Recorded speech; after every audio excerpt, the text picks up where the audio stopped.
और अब वक्त है प्राइम टाइम एक्सक्लूसिव का। नमस्कार, मैं हूं आपके साथ आशा झा। आज दिल्ली का रामलीला मैदान एक अभूतपूर्व रैली का गवाह बना। National movement for old pension scheme यानी कि NMOPS के बैनर तले पेंशन शंखनाद महारैली का आयोजन किया गया था। इसमें देश भर से लाखों कर्मचारी पुरानी पेंशन स्कीम लागू करने की मांग को लेकर जुटे। इस साल के विधानसभा चुनाव और फिर अगले साल 2024 लोकसभा चुनाव के मद्देनजर ये मुद्दा विपक्ष के लिए किसी संजीवनी से कम नहीं है। रैली को देश के किसान, अन्य मजदूर संगठनों ने भी भरपूर समर्थन दिया। शिक्षक भी बड़ी तादाद में यहां पर पहुंचे। लेकिन आखिर ओल्ड पेंशन स्कीम का ये जिन्न जब जब बोतल से बाहर निकलता है, कैसे सरकार की टेंशन बढ़ा देता है। हम आपको दिखाते हैं पुरानी पेंशन और 24 में टेंशन।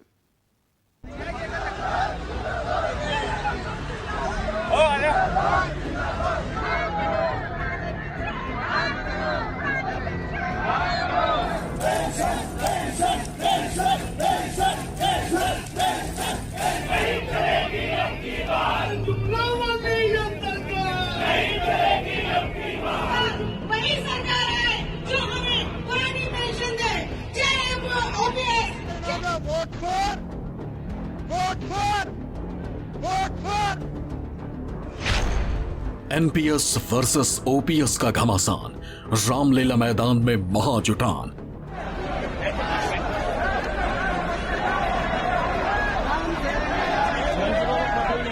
जब हमने इसको पूरी तरह से समझने का प्रयास किया 2010 से, तो लगा कि हमारे साथ बहुत बड़ा छलावा होने जा रहा है। कर्मचारियों के ललकार, पुरानी पेंशन पर हुंकार।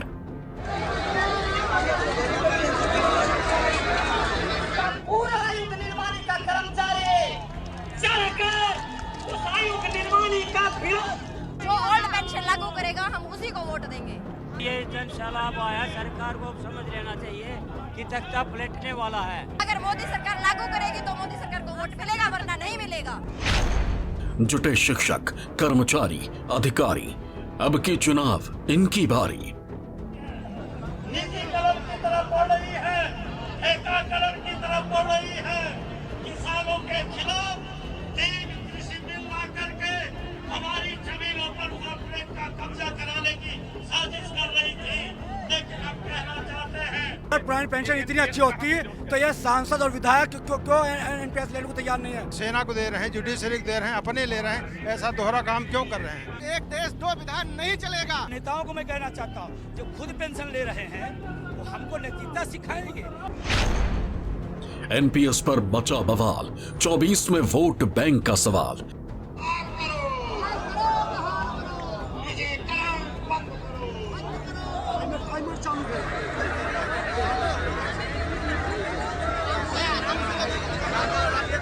पूरे देश में जिस तरीके का माहौल है, इस सरकार को समझ लेना चाहिए कि उनके दिन गिनती के हैं। अगर सब कुछ फायदा अडानी को दिया जाएगा और कर्मचारियों के लिए नहीं है, तो बोलने का तो हक बनता है ना।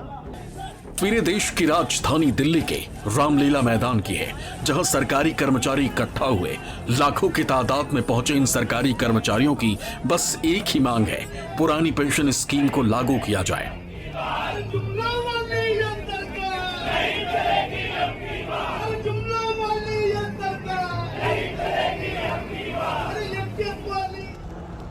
रामलीला मैदान में उमड़े इस हुजूम को देखकर अन्ना हजारे के उस आंदोलन की यादें ताजा हो गईं, जिसने उस दौर की कांग्रेस सरकार की चूल्हे हिला दी थी।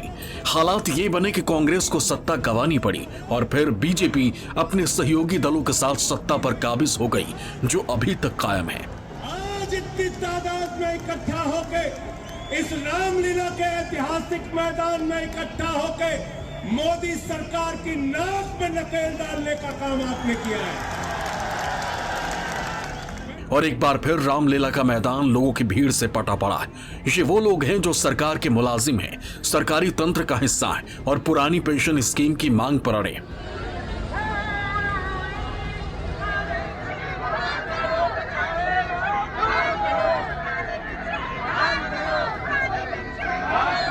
पुरानी पेंशन बहाली की मांग लेकर देश भर के सरकारी कर्मचारी दिल्ली के रामलीला मैदान में एक रैली कर रहे हैं, शंखनाद रैली। और देश भर के सरकारी कर्मचारी बहुत बड़ी तादाद में रामलीला मैदान में आए हैं। देश में 4 राज्यों में विधानसभा चुनाव होने उसके बाद 2024 के लोकसभा चुनाव होने हैं। सरकारी कर्मचारियों ने सरकारों पर, राजनीतिक दलों पर दबाव डालने के लिए एक रैली का आयोजन किया है, जिसमें आप देख ही रहे हैं कितनी बड़ी तादाद में पूरे देश से सरकारी कर्मचारी आए हैं। रामलीला मैदान में अब तक जो धरना प्रदर्शन रैलियां हुई हैं, उनमें संख्या की तादाद से ये रैली भी अपने आप में एक रिकॉर्ड बनाती हुई दिख रही है। एक बात बताइए जी सर, 2004 में एनपीएस आया, 2023 में इसकी डिमांड। 1 मिनट सर, आपसे समझ 2004 में जो एनपीएस आया, उस समय सरकारों ने जो प्रचार किया था कि अब रिटायर होने वाला अध्यापक जो इसका एनपीएस का होगा, वो बैलगाड़ी पर पैसा भर के ले जाएगा। और जब हमने इसका अवलोकन किया, जब हमने इसको पूरी तरह से समझने का प्रयास किया 2010 से, तो लगा कि हमारे साथ बहुत बड़ा छलावा होने जा रहा। एक बार तो पुराना कर्मचारी भी धोखे में आ गया था कि काश हमको भी एनपीएस मिल जाती। लेकिन जब हमने 2010 में इस चीज को देखा और इसका अध्ययन किया, चूंकि 6 वर्षों तक सरकार ने कोई भी चीज नहीं बताई थी कि ये क्या करने जा रहे हैं, क्या बनाने जा रहे हैं, और 2010 में जब इसका मेमोरेंडम बाहर आया, तब हमारे नेताओं ने समझा, हमारे बुद्धिजीवियों ने समझा, हमारे वित्तवेत्ताओं ने समझा कि हमारे साथ बहुत बड़ा धोखा होने जा रहा। और उसी धोखे का अगर पुरानी पेंशन इतनी अच्छी होती है तो ये सांसद और विधायक क्यों एनपीएस लेने को तैयार नहीं है? पुरानी पेंशन जो है लाभ और हानि का विषय नहीं सर, ये बुढ़ापे की लाठी है, ये कल्याणकारी योजना है, जिसको सरकार ने बंद करके एक जो है जन विरोधी काम किया हुआ है। और अगर ऐसा है लाभ हानि की बात है तो सेना को दे रहे हैं, जुडिशरी को दे रहे हैं, अपने ले रहे हैं, ऐसा दोहरा काम क्यों कर रहे हैं? इसलिए हम सारे लोग। आप भी शिक्षक हैं? जी, मैं शिक्षक हूँ और हम लोग आंदोलित हैं। बिना पुरानी पेंशन ले हम लोग जो है मानेंगे नहीं। 2024 के लोकसभा चुनाव से पहले एक बार फिर पुरानी पेंशन ओपीएस की मांग तेज हो गई। दिल्ली में अटेवा और नेशनल मूवमेंट फॉर ओपीएस यानी एनएमओपीएस से जुड़े संगठन ने रामलीला मैदान में विशाल रैली की। इस रैली में देश भर से लाखों शिक्षकों, कर्मचारियों और अधिकारियों ने हिस्सा लिया। वहीं संगठन से जुड़े लोगों ने साफ कहा कि अगर नेता पुरानी पेंशन स्कीम का लाभ ले सकते हैं तो फिर सरकारी कर्मचारियों को क्यों ये लाभ नहीं दिया जा रहा। साथ ही साफ कर दिया कि एक देश दो विधान नहीं चलेगा।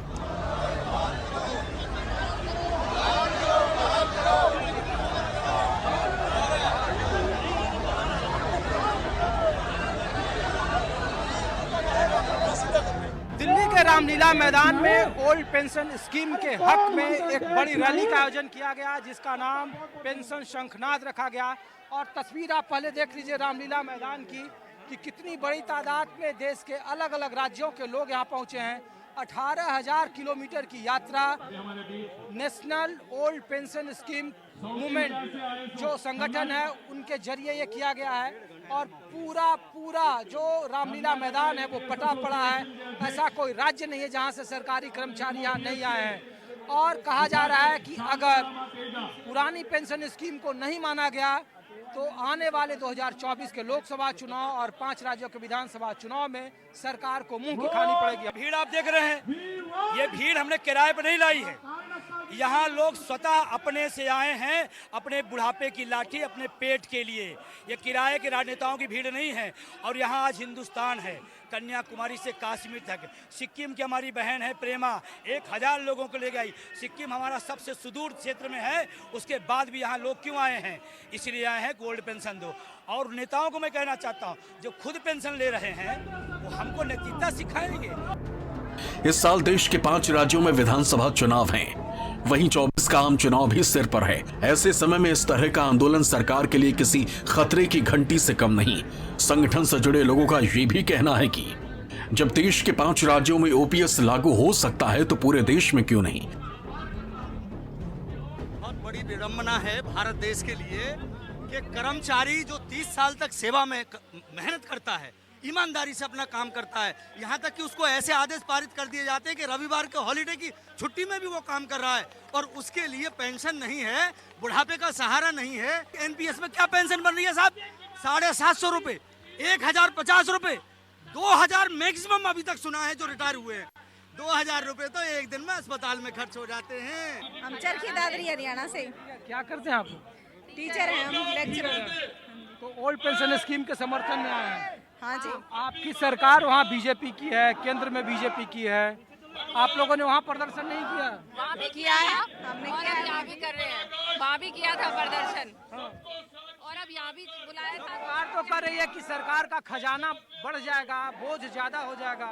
आपको पुराना कोई बोझ नहीं होगा सरकार पे। सरकार इतना खर्च कर देती है बिना काम के चीजों में। पेंशन बहाल करने में सरकार को लाभ है, क्योंकि जो हमारा एनपीएस का पैसा कटता है वो प्राइवेट सेक्टर में जाता है, उसमें सरकार को कुछ नहीं मिलता है। और एनपीएस अगर ओपीएस में पैसा कटेगा तो सरकार के खजाने में जाएगा। एक देश दो विधान चल रहा है। मोदी जी ले रहे हैं पुरानी पेंशन, उनकी पत्नी जी ले रही हैं पुरानी पेंशन, राहुल गांधी जी ले रहे हैं पुरानी पेंशन, उनकी मम्मी ले रही हैं पुरानी पेंशन, आदरणीय अखिलेश यादव ले रहे हैं पुरानी पेंशन, मायावती जी ले रही हैं पुरानी पेंशन। इसलिए मैं कहना चाहता हूं कि एक देश दो विधान नहीं चलेगा। दिल्ली पुलिस ने मैदान में टेंट लगाने की अनुमति नहीं दी थी। बावजूद इसके कर्मचारी भारी संख्या में रैली में हिस्सा लेने पहुंचे। 2024 के लोकसभा चुनाव में जातिगत जनगणना और पुरानी पेंशन योजना की मांग प्रमुख मुद्दा बन चुका है। लाखों की संख्या में मौजूद किसान कर्मचारी मोदी सरकार से ओल्ड पेंशन स्कीम के बहाली की मांग कर रही हैं। वहीं विरोधी पार्टियां खासकर कांग्रेस और आम आदमी पार्टी लगातार सरकार को इस मुद्दे पर घेरने की कोशिश कर रही है। विपक्षी दलों का आरोप है कि सरकार पूंजीपतियों को लाभ दे सकती है, लेकिन सरकारी कर्मचारियों को पैसे देने के लिए उनके खजाने खाली हैं। और राकेश टिकैत जी जानते हैं, इस सरकार को पूंजीपतियों की बात सुनने से फुर्सत मिले तो ये किसी और वर्ग की बात सुने। किसानों की बात आप नहीं सुनोगे, मजदूरों की बात आप नहीं सुनोगे, महिलाओं की बात आप नहीं सुनोगे, छात्रों की बात आप नहीं सुनोगे। सरकारी कर्मचारी बेचारे जाएं तो जाएं कहाँ? तो कांग्रेस इनके साथ मजबूती के साथ खड़ी है। और निश्चित तौर पे पूरे देश में जिस तरीके का माहौल है, इस सरकार को समझ लेना चाहिए कि उनके दिन गिनती के हैं। देखिए, चाहे 19 साल हो गया है, चाहे 49 साल हो गया, वक्त पर चीज़ें बदलती हैं और इनका हक है। ओल्ड पेंशन योजना का इनका इतने दूर दूर से लोग आए हैं। ये केवल ये शिक्षक नहीं है, वेतनभोगी कर्मचारी नहीं है, ये देश के बच्चों का भाग्य बनाने वाले लोग हैं। आप आज देख रहे हैं कि मोदी जी 50,000 करोड़ रुपए, 1 लाख करोड़ रुपए, 30,000 करोड़ रुपए हर जगह खर्च कर रहे हैं। तो क्या हमारे अटेवा के लोगों की पुरानी पेंशन बहाल करने की जो खर्च आएगा उसको नहीं बंद कर सकते? वो कर सकते हैं। क्यों चुनावी मुद्दा नहीं है? अगर सब कुछ फायदा अडानी को दिया जाएगा और कर्मचारियों के लिए नहीं है तो बोलने का तो हक बनता है ना। लेकिन राजस्व कहा जा रहा है कि सरकार काफी बोझ बढ़ेगा अगर 13 लाख करोड़ रुपए पूंजीपतियों का माफ कर दिया, उससे बोझ नहीं बढ़ेगा। 6 लाख करोड़ रुपए का बैंक फ्रॉड हुआ इस सरकार में, उससे बोझ नहीं बनेगा। सरकार का खजाना खाली बेईमानी तो सरकार बनाओगे भाई, पेंशन देने में खजाना खाते हो तो ऐसी सरकार को चलाओ क्यों भाई? दूसरा चला बकाल लग रही क्यों दे रहे भाई? जब रिटायर हो गए पुरानी पेंशन योजना के तहत 2004 से पहले रिटायर हुए कर्मचारियों को दी जाती है। इस पेंशन योजना के तहत एक निश्चित राशि पेंशन के रूप में दी जाती है। यह राशि कर्मचारियों के रिटायरमेंट के वक्त वेतन के आधार पर तय किया जाता था। वहीं 2004 से रिटायर हुए सरकारी कर्मचारियों को नई पेंशन योजना का लाभ दिया जाता है। ऐसे में आपके भी मन में यह सवाल उठ रहा होगा कि आखिर पुरानी पेंशन योजना है क्या और नई पेंशन योजना से कैसे अलग है? तो चलिए आपको बताते हैं। पुरानी पेंशन योजना के तहत सरकारी कर्मचारियों को रिटायरमेंट के समय मिल रहे वेतन की आधी रकम पेंशन के रूप में दी जाती है। वहीं नई पेंशन स्कीम में पेंशन की कोई गारंटी नहीं है। पुरानी पेंशन स्कीम में पेंशन सैलरी से नहीं कटती थी। वहीं नई पेंशन योजना में कर्मचारी की बेसिक सैलरी और डीए का 10% हिस्सा कटता है। पुरानी पेंशन स्कीम जल्द नौकरी छोड़ने पर भी लागू होती थी, जबकि नई पेंशन स्कीम में सैलरी से कटी राशि ही मिलेगी। रिटायरमेंट पर 16.5% ग्रेचुइटी मिलती थी। एनपीएस में भी ग्रेचुइटी का प्रावधान अभी भी है। ओपीएस में नौकरी के दौरान मृत्यु पर 20 लाख मिलते थे। एनपीएस में ऐसा कोई प्रावधान नहीं। पुरानी पेंशन स्कीम में मृतक आश्रित को नौकरी का प्रावधान था। एनपीएस में ऐसी कोई व्यवस्था नहीं। यही वजह है कि सरकारी कर्मचारी सरकार से पुरानी पेंशन स्कीम को लागू करने की मांग कर रहे हैं।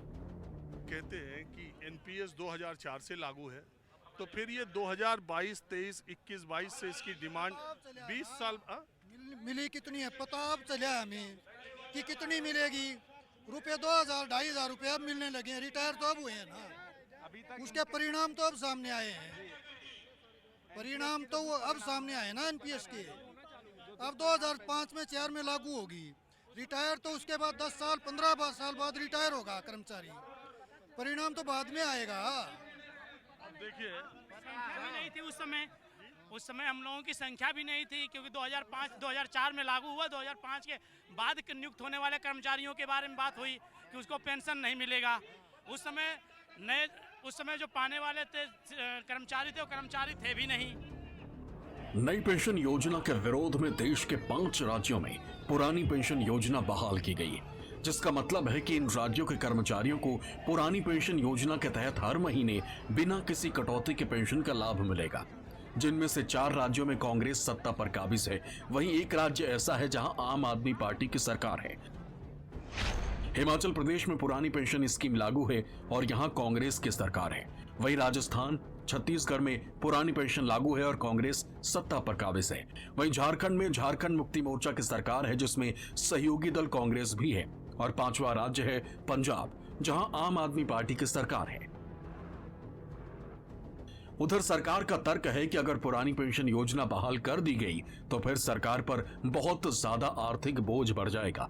पुरानी पेंशन स्कीम को लेकर नीति आयोग का तर्क है कि राज्यों के पास ओपीएस के लिए पर्याप्त पैसा नहीं है। आखिर में पुरानी पेंशन का भार केंद्र पर आएगा। ओपीएस का भार आम नागरिकों पर पड़ना तय है। मूलभूत सुविधाओं में कटौती करनी पड़ सकती है। कर्ज तले दबे राज्य नए भार को कैसे उठाएंगे? राज्यों को वित्तीय अनुशासनहीनता की छूट ना हो। फ्री की घोषणा से पहले राज्य को अपने संसाधनों को देखने की जरूरत है। साथ ही ये भी तर्क दिया जा रहा है कि संसद में पेश हुए कानून का उल्लंघन ठीक नहीं। सरकारी कर्मचारियों की पुरानी पेंशन बहाली की मांग को लेकर विपक्षी दलों की ओर से पूरा समर्थन मिल रहा है।